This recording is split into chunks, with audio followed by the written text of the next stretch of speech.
Bonjour, aujourd'hui je vais évaluer un extracteur audio HDMI. En fait, il s'agit, pour faire simple, d'un boîtier qui permet de séparer, de sortir les pistes audio d'un flux de données vidéo qui passe par la norme HDMI. Donc en fait, ce boîtier que vous voyez ici, a deux fonctions principales. La première fonction, c'est effectivement d'extraire le son d'un canal audio-vidéo HDMI de façon à pouvoir utiliser et regarder un film par exemple sur un écran qui n'a pas de haut-parleur intégré et qui n'a pas de sortie audio, et d'utiliser votre installation Hi-Fi à côté pour avoir le son. Mais il a aussi une autre fonctionnalité, c'est un switch, c'est-à-dire qu'il permet d'avoir deux sources audio-vidéo, par exemple un lecteur Blu-ray de salon d'un côté et une console de jeu de l'autre, ou un ordinateur, ou n'importe quel appareil capable de fournir un signal HDMI de l'autre côté voilà. Vous pouvez avoir deux appareils permettant de fournir le signal, et en sortie vous avez un écran pour l'image et une installation sono pour le son. Donc ici en entrée vous avez, je vais essayer de faire la mise au point, voilà. Vous avez donc, je vais prendre un endroit, pardon, deux ports HDMI, HDMI 1, HDMI 2, sur laquelle vous allez connecter vos sources audio, HDMI 1 pour la source numéro 1 et HDMI 2 pour la source numéro 2. Entre les deux, vous avez un petit connecteur qui permet de régler le mode audio que vous pouvez avoir. Donc là, il faut regarder la documentation, malheureusement, qui est en anglais et en allemand uniquement, ou se documenter sur Internet pour avoir un peu plus d'informations. Sur le dessus de l'appareil,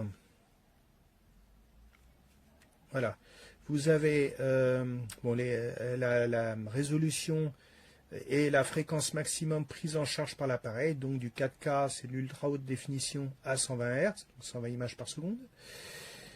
Et ici vous avez le bouton switch qui permet de basculer entre la source vidéo, j'ai vraiment du mal, voilà, la source vidéo numéro 1 et la source vidéo numéro 2. Donc vous pouvez basculer sur la numéro 1 ou la numéro 2, un peu comme l'aiguillage sur une voie de chemin de fer qui va amener le train dans une direction ou dans une autre.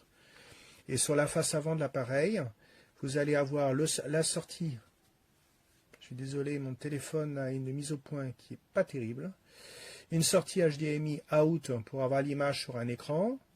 Ici, c'est une liaison USB, donc vous avez un petit câble USB qui est fourni ici pour l'alimentation de l'appareil, à savoir que l'adaptateur secteur n'est pas fourni pour être conforme à la réglementation européenne. Ici, vous avez une sortie optique SPDIF, qui permet de brancher une installation Hi-Fi. Par le biais de cette sortie, vous pouvez avoir du son 5.1, vous pouvez avoir du Dolby, vous pouvez avoir pas mal de normes de sons environnementaux disponibles.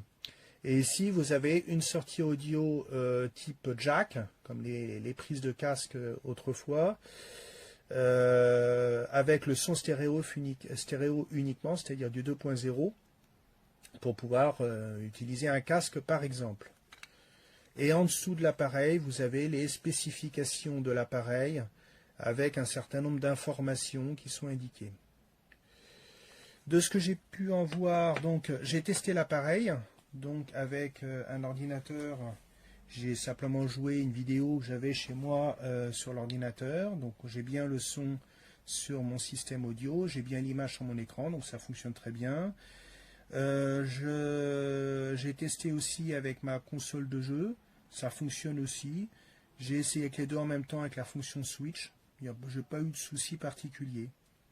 Voilà, donc c'est un appareil qui vous permet donc de pouvoir profiter de vos vidéos sur un écran démuni d'haut-parleurs, sans avoir à faire une installation compliquée, sans avoir besoin d'utiliser une sortie audio que vous pourriez avoir ou pas sur votre écran. Si vous avez un écran d'ordinateur, vous n'avez probablement pas de sortie audio. Après, ça dépend des modèles. Et surtout, vous pouvez avoir la sortie SPDIF pour profiter des dernières normes, enfin du moins des normes récentes de signal vidéo que vous pouvez avoir dans certains films et dans certains jeux vidéo, pour peu que le jeu vidéo, le film et puis tout le matériel le supportent. Le seul reproche que je pourrais faire sur cet appareil, c'est que la documentation est en anglais et en allemand. Il n'y a pas de documentation française. Après, à voir sur Internet, je n'ai pas regardé s'il y a quelque chose, mais a priori, fourni dans l'emballage, il n'y a pas de documentation française. L'appareil est protégé par une coque en métal. Il est un petit peu lourd. Il sent la qualité. Il est soigné au niveau de ses détails. Il est plutôt, enfin, il n'y a pas de petits problèmes d'ajustement ou de parties mal ébavurées. Pour moi, l'appareil est vraiment, il est propre. Après, c'est mon téléphone, voilà. C'est de l'aluminium brossé. On voit des petites stries. L'appareil est vraiment, il est propre. Il est nickel. Je pense qu'il doit chauffer un peu du fait qu'il a des grilles de ventilation que l'on voit ici. Oui, voilà, que l'on voit ici, on voit le jour au travers des petits trous. Et du fait que le boîtier soit métallique, c'est un appareil qui doit certainement chauffer un peu. Mais en soi, c'est pas grave. Moi, je n'ai pas été affolé par des problèmes de chaleur excessive. Voilà, pour la prise en charge de la norme HDCP, vous trouverez les informations dans la partie textuelle, car je dois vérifier si cet appareil est compatible avec le HDCP, mais il me semble, je ne sais plus. Il faut que je vérifie, vous aurez l'information dans la partie textuelle de l'évaluation. Voilà, écoutez, je vous remercie de m'avoir regardé, de m'avoir écouté, et à une prochaine fois.